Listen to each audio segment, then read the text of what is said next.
pretty fast. They get a lot of requests. Really, the supply side is the challenge. So it's getting people to change their mindset a little bit. The sharing economy's helped, but they still haven't thought about listing their garage to make extra money, and then motivating them so it's enough money. So really finding users that have multiple spaces helps a lot, where they can really make an impact on in their pocket, and then really just activating that supply side through the partnerships and through some of the growth engineering is definitely the challenge, and where we focus much more of our effort. How many transactions have you processed, and then why can't Airbnb just do this as an add-on? Yeah, so Airbnb could definitely do it. I don't think it's in their liking to do it right now. I think they are focused on one industry, and that's the travel industry. We've only processed 3 transactions. We have another 3 that are set to start here in the next few weeks, so they will continue to keep going. The transactions have been all over the board. It's 1 month, 6 months, and 1 year. So we're still trying to figure out what are the best, most likely transactions. Obviously, longer term are better, but there's also a higher problem with leakage the longer term you get.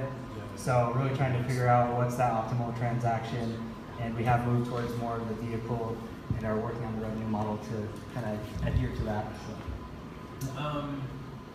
Outside of having Matt Holmes on your advisory board, what keeps you up at night? That's it, actually.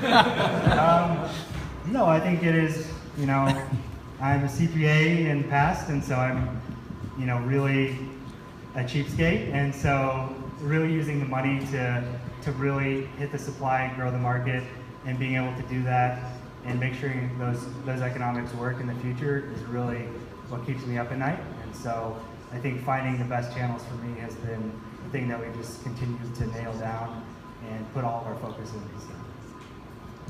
Good to see you again, Devin. Glad to see you. Things are going well. To piggyback on the supply and demand question, it's interesting because you actually have to create the demand to provide supply. So what's your marketing to create that supply? What's your outreach strategy? To create the demand? Is that what you're asking? Or to create the supply? To create the demand to provide the supply. What are you doing? What are you doing to market to people that have spaces that might want to list them on your site? Yeah, so that's where there's a little bit of a market on Craigslist. So we pull from there, and we think the web app is going to make a huge difference there, where we can redirect them and maybe even list their space for them and kind of have it ready to go, where they can just kind of go activate it. And then kind of actually what I forget her name again, the guy Bowtie talked about, where you essentially just tell people, we get on Craigslist, text people and say, hey, do you list your spot on Stow? I'd really like to see it there. I like the transaction to be there. So creating kind of a false demand for it to be on that platform rather than just this informal, general thing that they do on Craigslist. And then the VRBO script, people rent out their house, so kind of piggybacking on that idea that they're used to that type of transaction, and they might also have a garage or some land that they're wanting to rent out as well. We got some time for 1 or 2 questions from the audience. All right. So, who's going to provide the insurance? Yeah.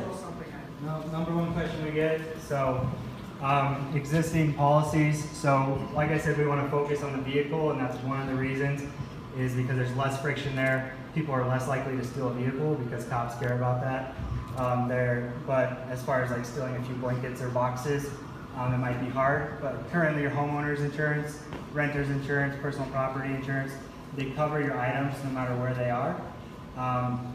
But that's also not the most comforting discussion to have with users. And so we want to have a baseline guarantee in the future for both parties. And then at another future point, be able to sell insurance because it's very inexpensive and it's a great add-on, another great revenue stream for us. One last question. Getting IP plans? We've looked at trademarking Stow, but other than that, really there's not a lot of patent opportunities. So it would be creating some new feature that's unique on the platform, and we just really haven't kind of found anything that's absolutely unique because of the sharing economy people are used to one model, and so we might try to do something, introduce some new features, but as of right now, there's none.